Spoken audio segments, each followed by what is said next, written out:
به نام خدا. سلام دوستان عزیزم، وقتتون بخیر باشه.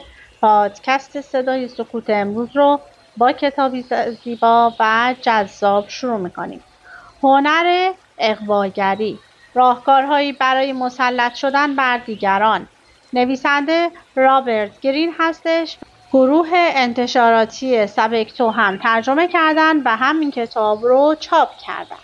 لطفاً با من همراه باشید تا این کتاب میکرو کتاب رو با هم بخونیم و کشفش کنیم. میکرو کتاب چیست؟ بیایید با یک سوال از خودمان شروع کنیم. چرا کتاب کم می‌خوانیم و مطالعه جایی در سبک زندگیمان ندارد؟ سبکتو با مصاحبه‌های متعدد و بررسی سبک زندگی افراد متوجه شد که این سوال 3 دلیل اصلی دارد. اولی، عدم تمرکز. در سبک زندگی جدید دیگر نمی‌توانیم مثل گذشته بلند مدت روی موضوعی تمرکز کنید.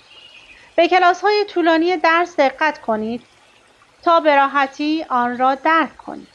دومین دلیل، نداشتن وقت کافی است که فرصت مطالعه را از ما گرفته و مورد سوم، وجود اضافه نویسی در کتاب هاست که گاهی از حوصله ما خارج می شود. از این رو سبکتو فرهنگی به نام میکرو کتاب را معرفی کرد. میکرو کتاب ها چکیده ای از کتاب های اصلی هستند که در زمانی حدود 50 دقیقه دانش کامل کتاب را در اختیار شما میگذارد و مهمتر این که فضای کتاب کامل حفظ شده و لذت مطالعه را از دست نمی دهید. همچنین با وجود نسخه صوتی آنها می توانید بدون دغدغه در همه جا از مطالعه لذت ببرید. امروزه سبکتو حوزه خود را گسترش داده و علاوه بر میکرو کتاب‌های چکیده شده، دارای کتاب‌ها و داستان‌های کوتاه هم هست. سبکتو با میکرو کتاب می‌خواهد فرهنگ مطالعه را تغییر دهد تا هر فردی با هر شرایطی بتواند در سال 50 کتاب مطالعه کند. میکرو کتاب‌ها شامل بخش‌های ثابتی هستند. در ابتدا توضیحاتی در مورد نویسنده وجود دارد، چرا که وقتی شما با نویسنده آشنا باشید بهتر با کتاب ارتباط برقرار می‌کنید. در بخش بعدی توضیح کلی در مورد کتاب است که شما بتوانید در یک نگاه با مبحث کلی کتاب آشنا شوید و بخش اصلی هم چکیده مفید آن است. درباره کتاب، هنر اغواگری عنوان کتابی است که راه نفوذ بر دلها و تحت تاثیر قرار دادن دیگران را با ارائه داستان‌های مختلف تاریخی به شما می‌آموزد. این کتاب به نوعی یک راهنمای عملی است و افراد می‌توانند نکات مهم آن را در موقعیت‌های مختلف به کار بگیرند، دیگران را اغوا کنند و روی دیگران تأثیر بگذارند. درباره نویسنده، رابرت گرین نویسنده محبوب و مطرح امریکایی است. کتاب‌های او بیشتر در زمینه استراتژی و قدرت به رشته تحریری درآمده است. گرین با پیوند سخنان خود به داستان‌های حقیقی تاریخی سعی می‌کند به مخاطب نشان دهد که همه می‌توانند در زندگی به خواسته‌های خود برسند، به شرطی که به صورتی آگاهانه برای دستیابی به اهداف خود قدم بردارند. کتاب‌های او به دلیل پیوندی که با وقایع تاریخی دارد از اصالت ویژه‌ای برخوردار است و همین موضوع باعث شده که آثارش به زبان‌های مختلفی در دنیا ترجمه شود. همواره باید بدانید که تاثیرگذاری روی دیگران و اغوا کردن آنها یک هنر است. اصلا مهم نیست که در چه حرفه‌ای مشغول فعالیت هستید. شما به شدت به این هنر نیاز دارید تا بتوانید کارهای خود را پیش ببرید. برای موفقیت در زندگی شخصی و کاری تنها داشتن دانش و اطلاعات کافی نیست، بلکه باید بتوانید ارتباط مؤثری هم با دیگران برقرار کنید. اگر می‌بینید که برخی با وجود اینکه کمتر تلاش می‌کنند و صلاحیت کمی هم دارند، اما موفقیت بیشتری به دست می‌آورند، به این دلیل است که آنها همواره از هنری به نام هنر اغواگری و تاثیرگذاری روی دیگران استفاده می‌کنند. در واقع بهترین شغل نصیب کسی می شود که در عین داشتن مهارت کافی می تواند پیوسته با افراد مختلف ارتباط برقرار کند و افکار و احساساتش را در جهت منافع کاری خود به کار بگیرد. پس تا زمانی که در قالب درونی خود باقی بمانید، هرگز نمی توانید دیگران را اغوا کنید. برای این کار باید از قالب تکراری و محافظه‌کارانه خود خارج شوید و متناسب با شخصیت و منش طرف مقابل استراتژی‌های اغواگری و نفوذ را به کار بگیرید. افرادی که به فنون تاثیرگذاری و اغواگری مجهز هستند به آهنربا شباهت زیادی دارند. این افراد با بکارگیری استراتژی‌های مناسب همه افراد و کلیه عواملی که به تحقق اهداف و خواسته‌هایشان کمک می‌کنند را جذب کرده و کاملاً به خدمت خود در می‌آورند. بهترین راه یادگیری این قدرت جادویی و هنر اغواگری استفاده از تجربیات شخصیت‌های مشهور تاریخ است که به زیرکانه‌ترین شکل ممکن بهترین فوت و فن‌ها را در زمینه برانگیختن دیگران و اغوا کردن آنها به کار گرفتند. شما هم می توانید با الگو قرار دادن این حکایت‌های واقعی که در زندگی این شخصیت‌های برجسته تاریخ اتفاق افتاده است برای روشن بخشیدن به زندگی خود سود ببرید. در این بین یادتان باشد که اغوا کردن دیگران و تأثیر گذاشتن روی آنها ناگهانی اتفاق نمی‌افتد. این کار به تدریج رخ می‌دهد و همین دلیل هرچقدر که زمان بیشتری برای این کار در نظر بگیرید می توانید عمیق‌تر روی دیگران نفوذ کنید. هنر اغواگری با چند قانون مهم و اساسی قابل آموختن است که با مطالعه این میکروکتاب می توانید به آن دست یابید. فصل اول. قانون اغواگری شماره 1. به قلمرو روح دیگران وارد شوید. در سال 1961 از سیدنی آدامز که یک روزنامه‌نگار معروف و مطرح امریکایی بود خواسته شد با شخصی به نام سوکارنو رئیس جمهور اندونزی مصاحبه اختصاصی را انجام دهد.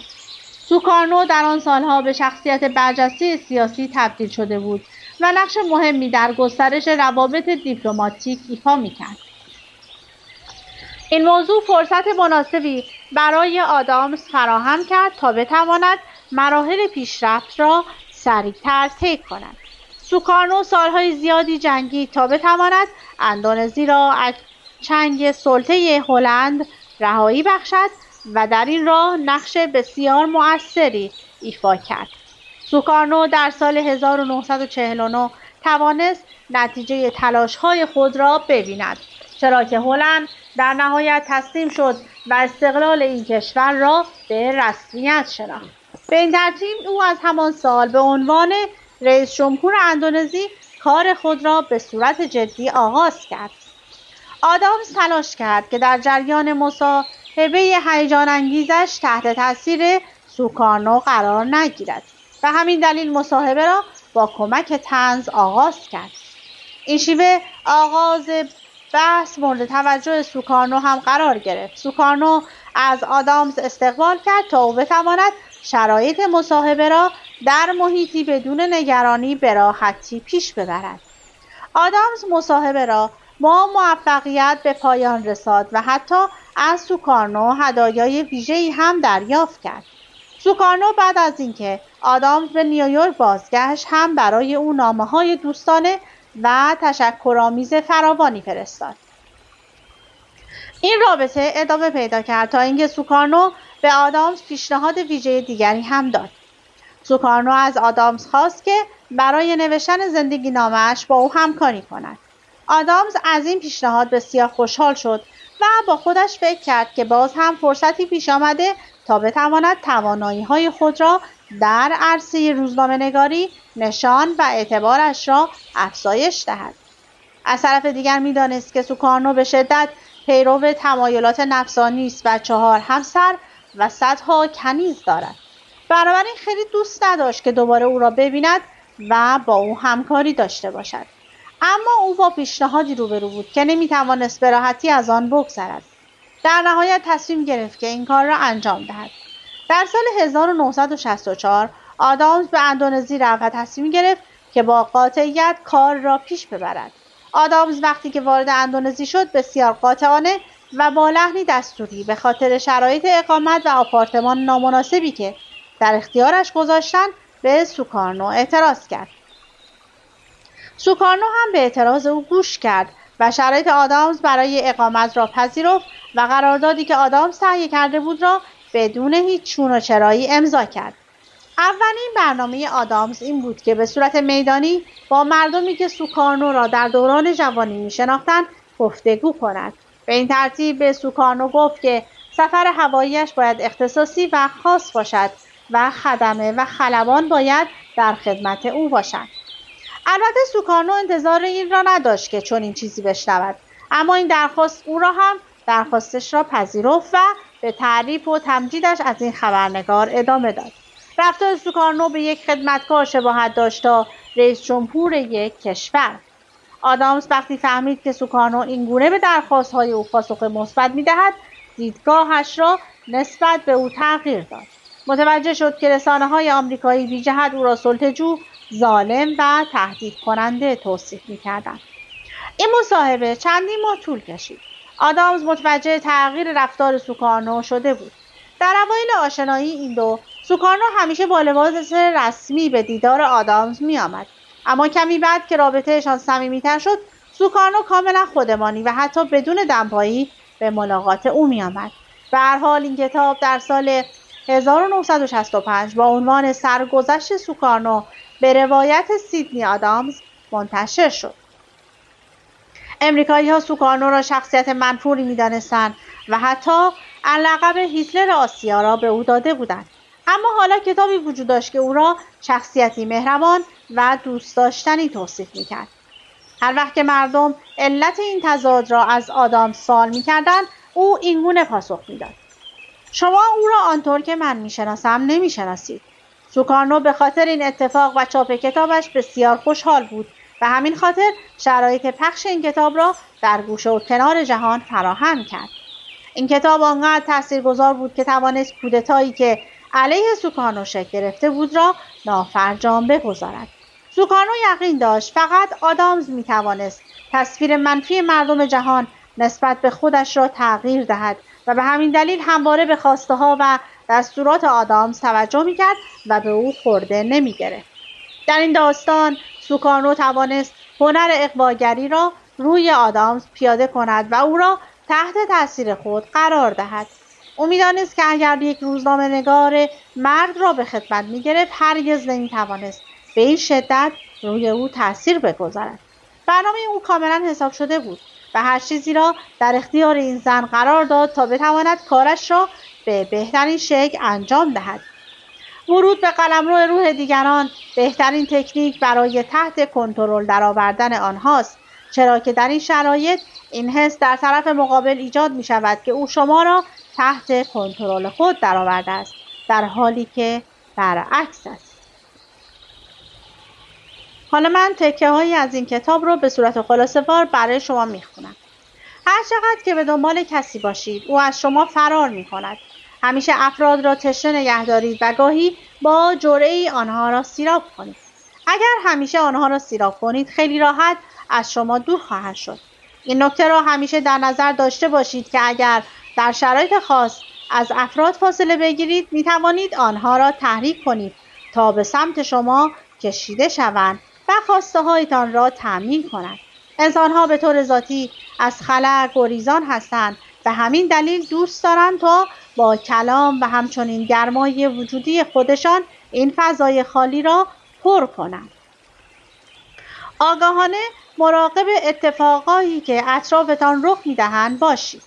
هرچقدر حواستان بیشتر جمع باشد و تدبیر به خرج دهید، کمتر زمین خواهید خورد و هرگز بدنام نخواهید شد. همواره در زندگی کنترل احساسات خود را به دست بگیرید و اجازه ندهید که کسی از دنیای بیرون نسبت به ضعف‌ها و ناتوانی‌های روحی شما آگاهی یابد. به این ترتیب باید آگاهانه رفتار کنید و همواره مراقب انسان‌های سودجو باشید که از شما برای رسیدن به خواسته‌های خودشان استفاده نکنند. برای موفقیت در زندگی شخصی و کاری تنها داشتن دانش و اطلاعات کافی نیست، بلکه باید بتوانید ارتباط مؤثری هم با دیگران برقرار کنید. اگر در انزوا فرو رویم به راحتی بازیچه دست دیگران میشویم. اجازه ندهید که وسوسه ها شما را از توجه به زندگی و اموری که باید آنها را مدیریت کنید دور کنند. تصویری که ما از خودمان در ذهن داریم بسیار مبالغه آمیز است و ما را خیلی بهتر از آنچه که واقعا هستیم نشان می‌دهد. خودمان را مهربان، سخاوتمند، فداکار و باهوش می‌پنداریم، به خاطر اینکه اعتراف به محدودیت‌هایمان کاری دشوار است. نیاز داریم که خود را کمال مطلوب تلقی کنیم. ورود به قلمرو روی دیگران بهترین تکنیک برای تحت کنترل درآوردن آنهاست، چرا که در این شرایط این حس در طرف مقابل ایجاد می شود که او شما را تحت کنترل خود درآورده است، در حالی که برعکس است. انسان‌هایی که هیچ کاستی در خود نشان نمی‌دهند، اغلب ترس، خشم و حسد را به دیگران منتقل می‌کنند و همه از آنها فراری هستند. پس به جای پنهان کردن ضعف‌هایتان، راه‌های تبدیل شدن آنها را به قدرت بیاموزید. اگر خودتان را به خاطر کاستی‌هایی که دارید ناراحت کنید، درمانده خواهید شد و حس دلسوزی مردم را برمی‌انگیزید که اصلاً صورت خوشی ندارد. در چنین شرایطی بهترین کار این است که وقتی روحیات و اخلاقیات ویژه خود را به مردم نشان دادید، اجازه دهید که ضعف‌های شما را هم بشناسند. این کار جنبه‌های انسانی شما را بسیار پررنگ جلوه می‌دهد و باعث می‌شود گمان بد را از خود دور کنید. البته نقص‌ها در حد اعتدال خوب هستند. اگر بیش از اندازه خجالتی هستید، طوری که از همه فرار می‌کنید، ممکن است باعث ناامیدی دیگران شوید. در نتیجه افرادی که سلطه‌جو هستند خیلی راحت می‌توانند با تحریک، تهدید، تشویق و ایجاد احساس ناامنی کنترل زندگی ما را در دست بگیرند و ما را در جهت خواسته‌های خود به حرکت درآورند. گرمی و حرارت. شما باید سعی کنید عمیقاً به چیزی اعتقاد داشته باشید. این حالت باید در ظاهر شما به خوبی خود را نشان دهد. داشتن چنین عقیده نیازمند یک علت قوی است. برای اینکه به چنین چیزی برسید، باید بتوانید به دشواری‌های زندگیتان لبخند بزنید و اجازه ندهید که کوچکترین خللی در شما ایجاد کند. امروزه بیشتر مردم به شدت گوشه‌گیر شده‌اند و نیاز به نیروی ایمان درون قلب خود دارند تا بتوانند دوباره به زندگی گرم خود بازگردند. خلاصه کتاب هنر اغواگری شامل 24 روش اغواگری است. رابرت گرین هنر اغواگری را دنباله منطقی بر کتاب 48 قانون قدرت می‌داند، زیرا اغواگری به همان اندازه که درباره عشق و عاشقی مؤثر است، درباره کسب قدرت و اعمال نفوذ نیز کاربرد دارد. نخستین گام برای اغواگری ورود به قلمرو روح دیگران و متقاعد کردن و برانگیختن احساساتشان است. سپس باید با یادگیری، افسونگری و تقویت تاثیرگذاری در روابط اجتماعی همه افراد را به خود جذب کرد تا اینگونه بالاترین آرمان‌ها و آرزوها را تحقق بخشید و قابلیت‌های خود را به اثبات رساند. مهم آن است که ناامنی‌های پنهان شده در وجودتان را بروز ندهید و کاری کنید که مردم خواهان شما شوند. خلاصه کتاب هنر اغواگری برای چه کسانی مناسب است؟ اگر در پی موفقیت در کار و روابط اجتماعی هستید و می‌خواهید همواره نقشی محوری ایفا کنید، این کتابچه راهگشای شما هست. در بخشی از خلاصه کتاب می‌خوانید: در تاریخ 13 مه سال 1958 فرانسویان راستگرا به همراه هوادارانشان در ارتش به شدت نگران این موضوع بودند که نکند دولت سوسیالیست فرانسه به الجزایر استقلال بدهد و کنترل این کشور را به طور کامل از دست بدهند. به همین دلیل تهدید کردند که به زودی فرانسه را تحت سلطه خود درخواهند آورد. در این لحظات امید همه مردم به ژنرال شارل دوگل بود. او را به عنوان قهرمان جنگ جهانی دوم می‌شناختند که در آزادسازی فرانسه از چنگ آلمان نازی نقش بسیار مهمی بر عهده داشت. البته او در 10 سال گذشته به خاطر رقابت‌های سختی که بین احزاب وجود داشت از سیاست کناره‌گیری کرده بود، اما به خاطر محبوبیت بالایی که بین همه داشت هنگام بروز بحران همه به سمت او دست نیاز دراز می‌کردند. ژنرال دوگل یک محافظه‌کار بود، به همین دلیل راستگرایان باور داشتند که در صورت دستیابی به قدرت از برنامه‌ها و نظرات آنها حمایت خواهند کرد. بعد از اینکه کودتای 13 می رخ داد، دولت فرانسه سقوط کرد و مجلس از خاندان دوگل برای تشکیل دولت جدید کمک خواست. در این مدت دوگل برای مدت زمان 4 ماه به عنوان رئیس دولت موقت اداره امور کشور را در دست گرفت. البته 4 روز بعد از اینکه به این قدرت رسید به الجزایر سفر کرد. فرانسوی‌های ساکن الجزایر از اینکه دوگل به قدرت رسیده بود بسیار خوشحال بودند، چون تصور می‌کردند که او با کودتای آنها به قدرت رسیده. بنابراین به الجزایر می‌آید تا به آنها اطمینان دهد که الجزایر همواره مستعمره فرانسه باقی خواهد ماند. خب دیگه بیشتر از این کتاب زیبا در اختیار من نیست. امیدوارم که تا همین جایی که تونستم براتون بخونم خوشتون اومده باشه. این کتاب رو برای خودتون تهیه کنید و تا انتها بخونید. حتما یه جایی به دردتون خواهد خورد. از اینکه با من همراه بودید سپاسگزارم. تا وایس بعدی، خدا نگهدارتون.